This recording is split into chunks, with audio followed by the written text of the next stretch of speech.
Halo semuanya, kembali lagi bersama saya di channel Imanime Celebes, sebuah channel yang akan membahas tentang semua hal unik yang ada di Sulawesi dan masih banyak lagi.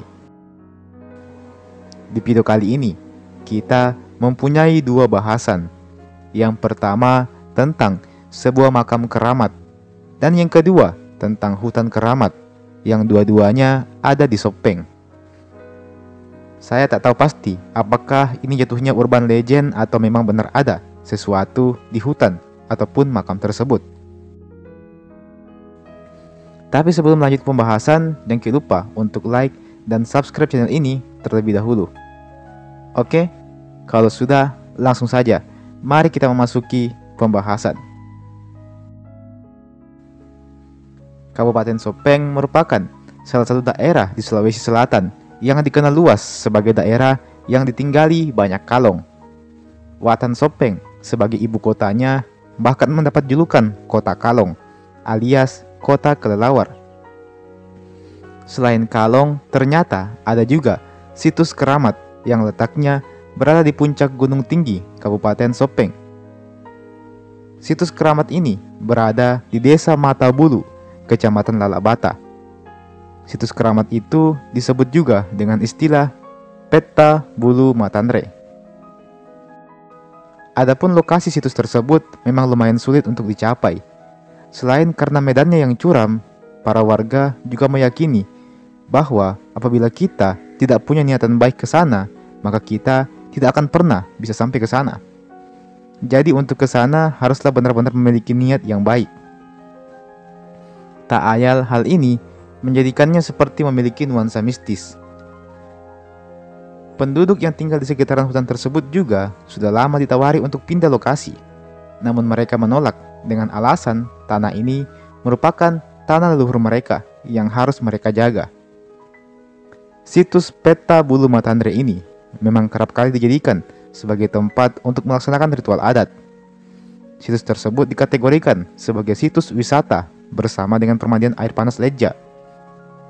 Kendati demikian, terdapat banyak kisah di balik lokasi ini. Salah satunya adalah tentang Peta Bulu Matanre yang ternyata merupakan nama seorang bangsawan. Peta Bulu Matanre kabarnya adalah bangsawan tertinggi yang masih merupakan keturunan dari Raja Luwu.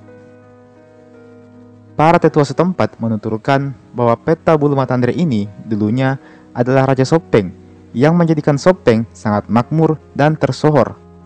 Itulah mengapa rakyat sangat menghormatinya. Sebagai bentuk penghormatan kepada beliau, maka dibuatkanlah makam untuk beliau di puncak gunung tertinggi kota Sopeng.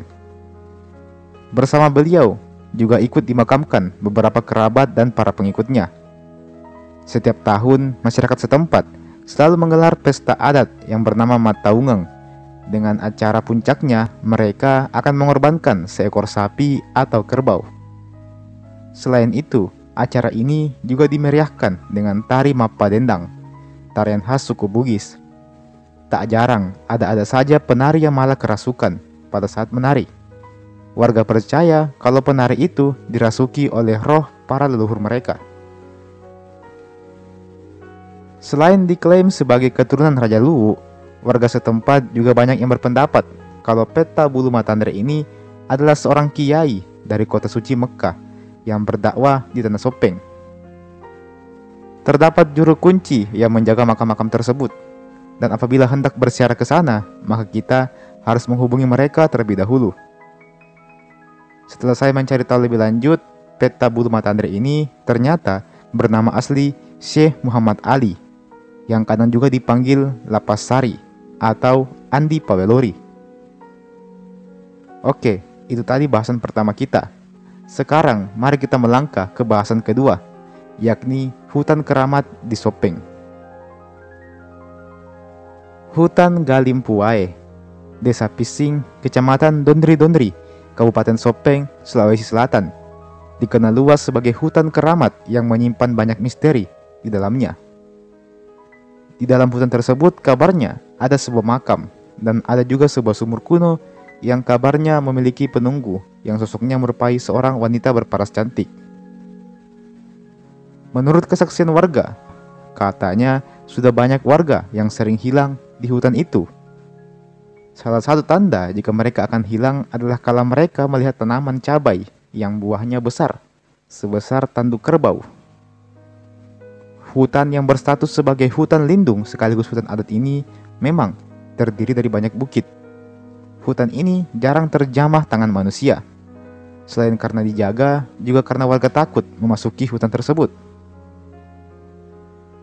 Pada tahun 2018 silam, seorang kakek bernama Nurdin yang berusia 72 tahun dikabarkan hilang di hutan tersebut.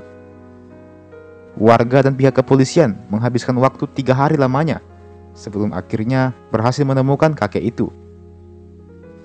Selama proses pencarian, banyak warga dan aparat kepolisian yang mengalami kesurupan massal hingga muntah-muntah. Saat ditemukan, kakek Nurdin ini nampak berada di bawah pohon dengan kondisi yang sangat lemas. Selain itu, beliau juga hampir kehilangan kesadarannya.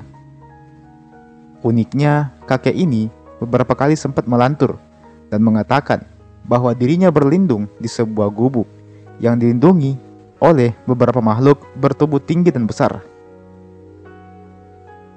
Dan hingga saat ini, hutan tersebut masih menyimpan banyak misteri. Kakek Nurdin hanyalah salah satu dari sekian banyak orang yang telah hilang di hutan tersebut. Meski begitu, hanya kakek Nurdin saja yang paling lama hilangnya, sampai 3 hari. Dan teman-teman, itulah tadi pembahasan kita pada hari ini. Saya mau meminta pendapat kalian tentang 2 kisah ini. Mungkin ada informasi saya yang keliru atau kurang lengkap, bisa kalian tambahkan di kolom komentar di bawah. Mari sama-sama kita berdiskusi di kolom komentar di bawah. Oke? Jangan lupa untuk like ini video, jangan lupa juga untuk share ini video ke teman-teman tak yang lain. Dan jangan lupa juga untuk subscribe ke channel ini. Nyalakan juga loncengnya supaya tidak ketinggalan kalau semisalnya ada video-video baru yang saya upload di channel ini. Oke, dan terakhir saya ucapkan terima kasih banyak sudah mau menonton sampai habis. Dan sampai jumpa, sampai bertemu lagi di video berikutnya.